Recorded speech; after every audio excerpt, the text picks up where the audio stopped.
So the last part is the announcement from the arena, the final day of EVO 2022. Oh boy, there were some big ones there. So first of all, let's just start with this. SNK made a lot of announcements, even on their presentation, but the big one was after top 8 of King of Fighter 15. First of all is they showcased more about Team Awaken Orochi. So my thoughts about that one is, why? I know I'm probably the minority here, and I know a lot of people like them, but why have some sort of like a Echo Fighter to some extent?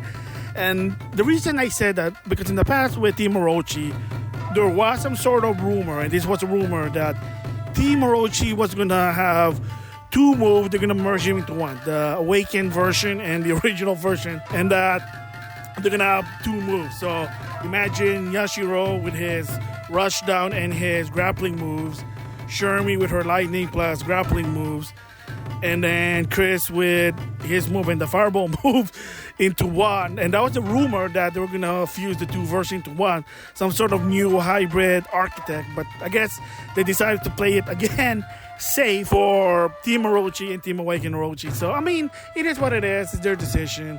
Again, you can always vote with your wallet. But just for me personally, I know it's a weird one, that why? But to some extent, it is what it is there. They announced that there's going to have more content for King of Fighter 15. So I'm going to talk about the best part for this one later on. So other thing about from SNK that they announced that they finally, again, kind of like Dragon Ball Fighters, is Samurai Showdown for modern console will have, again, rollback netcode. So it's not going to come out until 2023, but they are trying.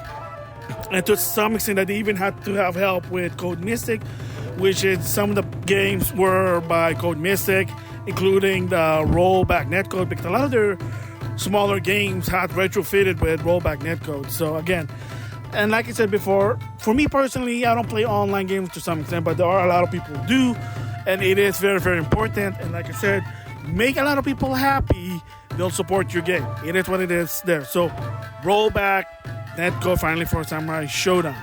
So another thing about King of Fighter 15 is, again, 2023, is that they're finally gonna have crossplay for PS4, PS5, Xbox One, Xbox Series XX, and PC. Again, like I said, 2023. Finally, it's a solution for matchmaking, because one of the complaints they had was that the lack of matchmaking. So now there you go, crossplay for King of Fighter 15. Now, the big announcement that I was like, yeah, I knew this. It's the team, because there was actually leaked, so it's unfortunately, and the guy who leaked it was 100% right. Sadly, it is what it is there. And that is the announced team number 4, and that is Team Samurai with Harumaru, Nakoruru, and somebody new from Samurai Showdown 2019, Dargi, Dagger, which is a pirate. Again, it is what it is. They finally confirmed it. So again, the leaks were true. It is what it is. It is unfortunate. So it's going to come out somewhere at fall. And then they announced, like I said, Season 2. And yeah, so the 2 characters going to be in Season 2 is first is Keep Cup 1. They kind of made him a diesel because, first of all, Keep Cup 1 is popular. But the second reason is it has something to do with his pants. So whatever. And Shingo Yabuki, since King of Fighter 11, he was missing. So finally, he's back. So there you go. And damn, Season 2 will come in 2023 as well. And the question is it going to be a single entry character, or is it going to be a team again?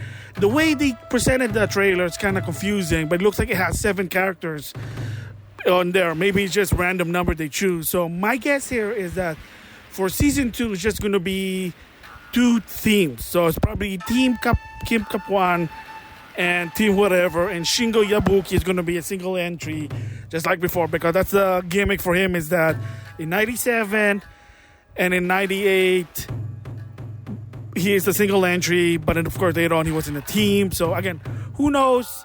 Just have to wait and see. It's not going to be there until 2023. So moving from that one is Tekken 7. So you might wonder what's going on. Is this going to be one last hurrah, or is it not? So to some extent, yeah, I had a feeling there was going to be another one last hurrah. Like they're almost done with Tekken 7.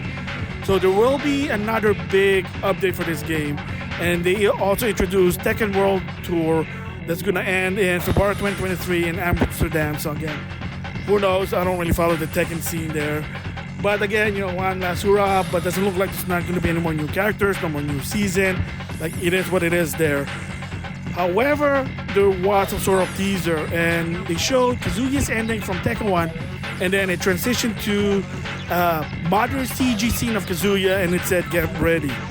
So, yeah, there will be some sort of new Tekken project. So a lot of people assume, guessing that it is going to be Tekken 8. So for some might say, what about Tekken Cross Street Fighter? What happened to that one? Well, according to Harada, the game was on hold.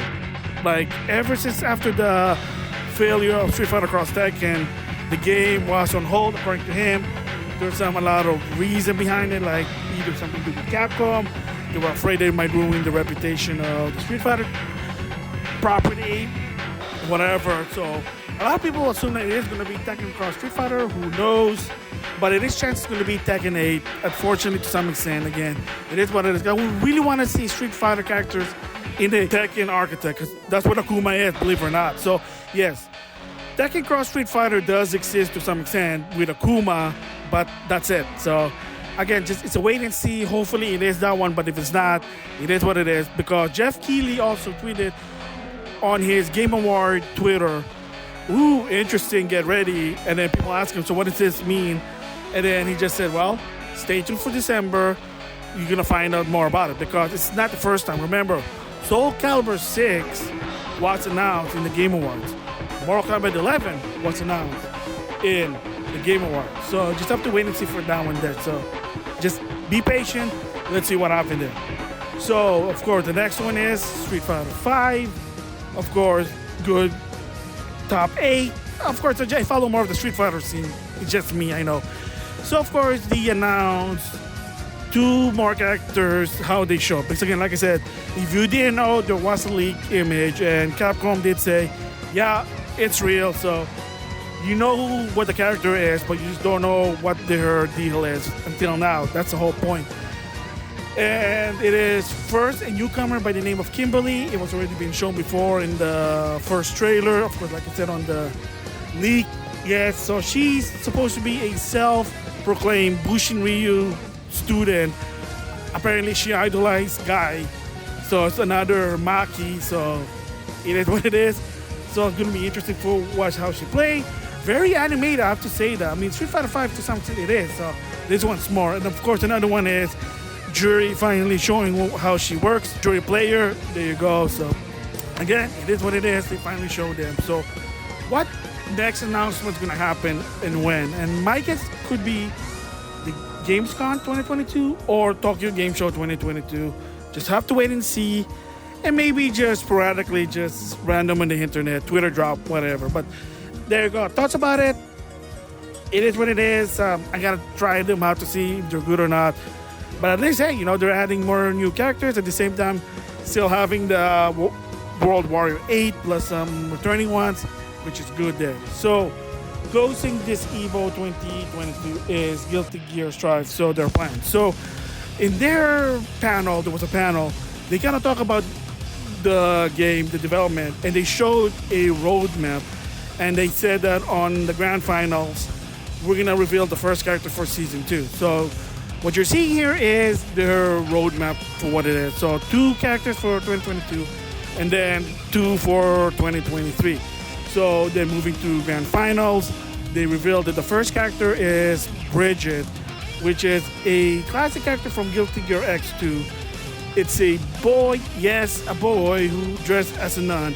And if you want to know about it, there's always a lore about that one. So from what I understand is that he grew up with nuns. That's all I know. I mean, if you play Guilty Gear X2, his story mode, he can't explain that. But again, whatever, it is what it is there. So that's the reason why this kid dresses as a nun. I don't know. So a lot of people are happy because there are a lot of Briget play there. It is what it is there. So closing with this one more is another special announcement is Rick also announced that, yes, there will be EVO Japan 2023. That's going to be on end of March first week of April. So again, so it can show that, yeah, EVO is back and that Briget will be in charge of EVO for the time being, from what I understand. It could be permanent. I mean, hey, he can do it. He has a skill for it. But again, you know, we just have to wait and see. Again, when it comes to like this tournament, organized business, I'm not the expert about it, so I'm just gonna leave it out of it. So, but yeah, I mean, for what he does, what the presentation, he did a good job. So, props to that one. So, anyway, those are my thoughts on the announcement at EVO 2022. So, yeah, to all those fighting game fans, the FGC, the competitive players, and the rest, there you go. EVO is back. They redeemed themselves.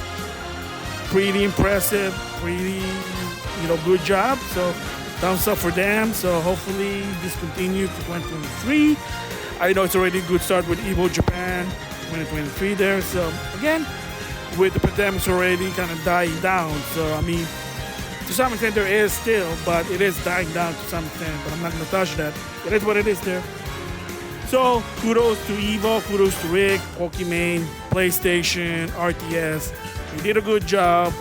And a teaser is that I'm going to talk about PlayStation's involvement with EVO, my thoughts about it. Because as a company, spade is spade, including Microsoft and Nintendo. They do good, you compliment them. They do bad, you call them out on it.